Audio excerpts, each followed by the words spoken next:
Dans les nébuleuses, on retrouve déjà les bases de la chimie organique Tout avec à fait. des molécules comme du sucre qui peuvent apparaître, qui est quand même la base une des bases de l'ADN.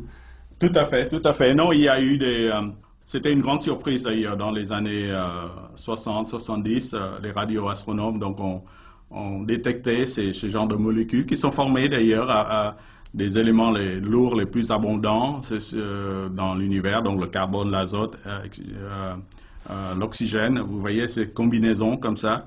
Et dont certaines, bien sûr, sont, comme vous dites, la base des produits organiques qui donnera Des acides à la vie, aminés. des acides animés qui donnera la vie plus tard. Mais bon, c'est toujours des assemblages encore, disons, d'une vingtaine d'atomes. Hein. C'est loin de l'ADN. Mais c'est le premier balbutiement d'une vie possible. Et c'est vrai que on était éberlués, hein, les astrophysiciens, de voir ça se produire dans le milieu stellaire qui est vraiment, finalement, très inhospitalier. Parce que c'est très froid. Parce que, bon, on n'est pas près d'un soleil. Hein. Dans le milieu interstellaire, c'est de l'ordre de moins 263 degrés centigrades. C'est très froid et très peu dense aussi. Ouais, la pression est très faible en fait. Voilà, pression très faible, pas beaucoup de matière. Et pourtant, la nature, l'univers est tellement créatif qu'elle a su déjà combiner tout ça en des blocs chimiques, vous voyez, qui sont peut-être les premières briques de la vie.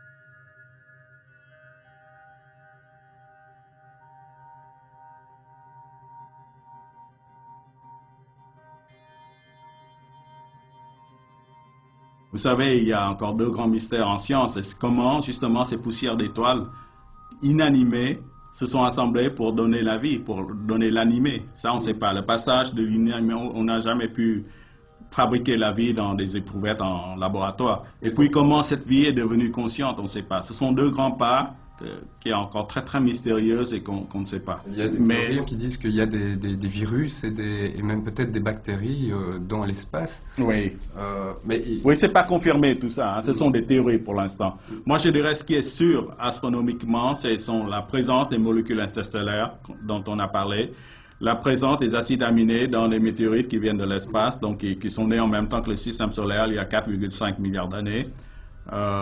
Et puis, bon, c'est vrai qu'il y a des formes de vie qui sont vraiment extrêmes. On a découvert sur Terre ce qu'on appelle des extrémophiles, vous savez, des formes de vie qu'on pensait ne pas exister du tout, en fait, dans des profondeurs sous-marines où il n'y a aucune lumière solaire qui vient, donc dans l'obscurité totale, et dont l'énergie de ces microbes, en fait, ces bactéries, ces extrémophiles viennent en mangeant du soufre ou des vents volcaniques qui se dégagent du centre de la Terre.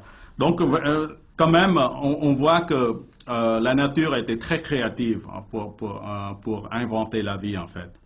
C'est pourquoi, moi, je pense que c'est très probable qu'il y a de la vie autre part que dans notre système solaire, sur Terre.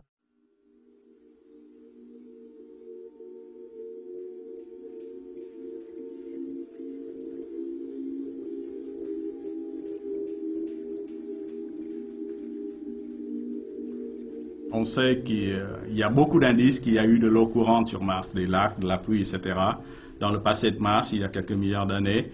Et donc ça peut être engendré de la vie, mais de la vie peut-être sous la forme de micro-organismes, hein, certainement très loin de la vie qu'on connaît, certainement de la... Oui. Et il y a d'autres endroits dans le système solaire qui sont très intéressants, par exemple Europe, qui est un satellite de un Jupiter. satellite de Jupiter. On pense que sous sa surface glacée, il y a une mer, vous savez, donc qui dit eau, peut-être dit vie de nouveau, donc ce sera bien qu'on aille un jour explorer là.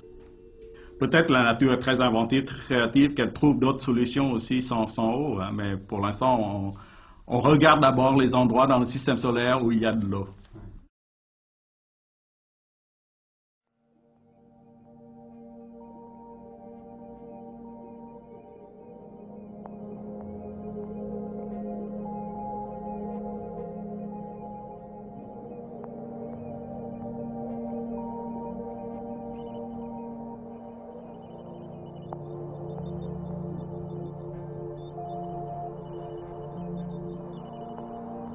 toutes les propriétés de l'univers qu'on voit maintenant est déterminée par ce qu'on appelle des constantes physiques, donc des nombres, une quinzaine, hein, il y a une quinzaine environ, des nombres dont on mesure exactement la valeur dans les laboratoires, mais dont on n'a aucune théorie pour expliquer pourquoi elles ont telle ou telle valeur. Donc ces constantes physiques, c'est la vitesse de la lumière par exemple. On sait qu'elle se déplace à 300 000 km par seconde, c'est la plus grande vitesse à laquelle tout peut se déplacer dans l'univers. Mais on n'a aucune théorie pour expliquer pourquoi c'est 300 000 km par seconde, il y a 3 mètres par seconde. Pourquoi cette limite en fait? Pourquoi 300 000 km par seconde plutôt que 3 mètres par seconde? Ça, on ne sait pas. Et d'autres constantes physiques sont comme la masse du proton, la charge de l'électron, la constante de Planck qui est très petite, donc qui détermine la taille des atomes, la constante de la gravité qui détermine la force de gravité, l'intensité de la force gravitationnelle. Et tout ça, ça nous est donné dans cet univers. On les observe, mais on ne sait pas pourquoi elles ont telle ou telle valeur. Et ça détermine entièrement les propriétés de l'univers.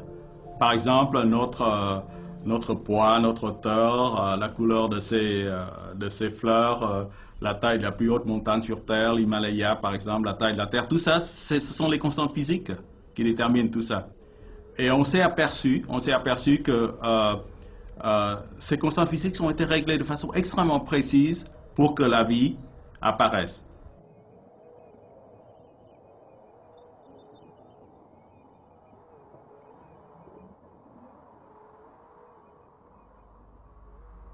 La densité de l'univers, par exemple, doit être réglée à une précision de 10 puissance moins 60, donc qui est égale à la précision qu'un archer doit exercer s'il voulait planter une flèche dans une cible de 1 cm², donc comme ça, tout petit comme ça, mais qui sera placé au bord de l'univers à 14 milliards d'années. À l'autre bout. Oui, c'est ça. Vous voyez, donc une précision extrême. Hein, c'est vraiment. Alors Impossible.